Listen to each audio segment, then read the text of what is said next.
Good evening. My name is Robert Schuldenfrei. Almost from the time I learned about the American Civil War, I have been bothered by a question. If the North dropped much of its equipment on the battlefield early in the war, how did they appear a few weeks or months later in complete kit? Call this Bob's question. Over the course of the next few hours, interrupted by a supply break of our own, I will attempt to answer this question. Any meeting like this, of its very nature, must fall under the category of edutainment rather than scholarly work. I trust that the images, stories that illustrate my study, and a downright breezy presentation will mask the fact that there is a certain amount of research that went into this chat. You cannot entertain by focusing on statistics to make your point. I am sure that you are all familiar with what Benjamin Disraeli said and Mark Twain repeated about lies, damn lies, and statistics. And while I must quote some numbers, I will not put you to sleep with them. The gentleman standing before you is not a professional historian, and most of you in the audience know far more about the Civil War than I do. I am not, however, without some qualifications. Back in the day, I was an undergraduate in economics. I spent 2 years in the U.S. Army Transportation Corps, where I taught career Army officers about computers and how they relate to logistics. For a dozen years, I built computer models of industrial distribution systems for Fortune 500 companies. While not pertaining to my own background, my late father was in charge of all Class II, Class IV supplies on the Normandy beachhead. And finally, I have read many books on the Civil War, to include 3 that directly impact this talk. Second only to Grant, Quartermaster General, Montgomery C. Meigs by David W. Miller, The Supply for Tomorrow Must Not Fail by Lynette S. Taylor, The Business of Civil War by Mark R. Wilson. I suppose if I really was an entertainer, I would only give you the answer to Bob's question at the end of the hour, but I am going to give you a peek under the kimono right here and now. First, the amount of material dropped on the battlefield and collected by the enemy was not as great as popularly believed. Next, the amount of production capability of the North towered over the South, such that they could have wasted much more.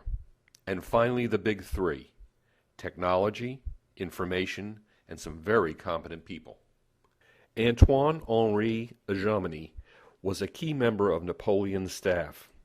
In his summary of the art of war, he defined logistics as the practical art of moving armies, by which he meant the whole range of functions involved in moving and sustaining military forces: planning, administration, supply, billeting and encampments, bridging and road building, even reconnaissance and intelligence, insofar as they were related to maneuver off of the battlefield.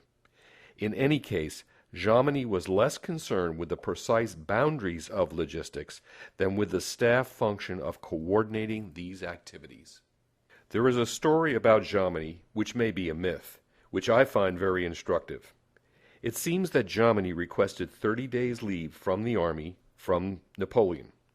The great man was inclined to grant the leave, but he inquired of Jomini how he knew where the army would be 30 days from now, since Napoleon himself had not decided where to go. Jomini retorted that you will be in the only place you can be and still supply your troops. He got his leave. At the eve of Bull Run, the hot war had been going on since the firing on Fort Sumter on April 12th. Even before that, the South had taken over military supplies at forts, arsenals, and federal installations of all varieties. One of the biggest problems for the Union was the fact that, with a larger standing army and a hoard of supplies, the Confederates were in better shape to fight than was the Union in the late spring of 1861. Of particular note is the action of Secretary of War John Floyd, who single-handedly transferred tons of supplies either into Southern hands or placed them in a position where they could easily be seized. Picture, if you will, the Ordnance Depot at San Antonio. This was an immense collection of arms and ammunition that dropped like ripe fruit into the rebel basket.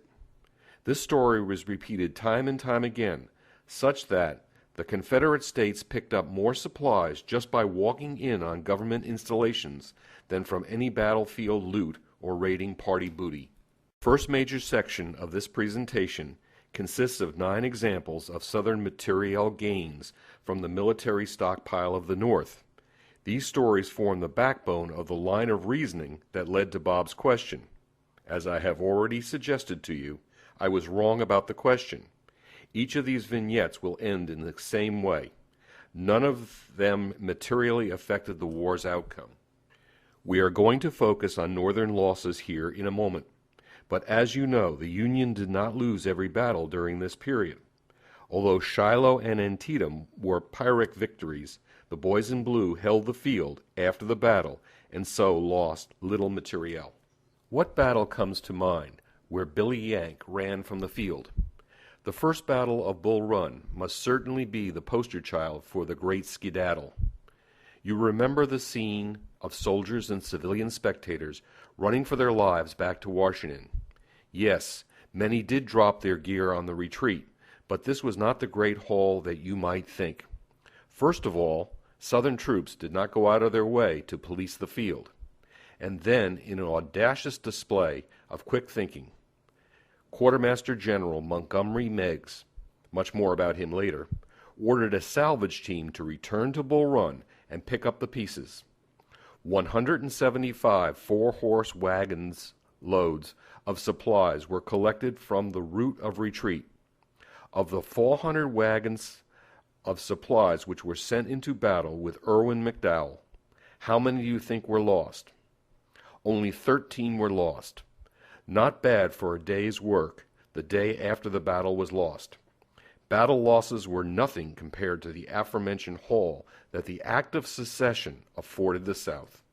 In a battle with similar results, Ball's Bluff, in October of 1861, a rout of the Boys of Blue, was highly publicized on both sides of the Mason-Dixon line. Here the Union troops were caught astride the stream. Those that made it across could not easily get up the steep embankment on the far side, but with no follow-up, the defeat caused little damage to the total supply picture. As we get into 1862, Forts Henry and Donelson were Northern victories, and Pea Ridge was sort of a victory.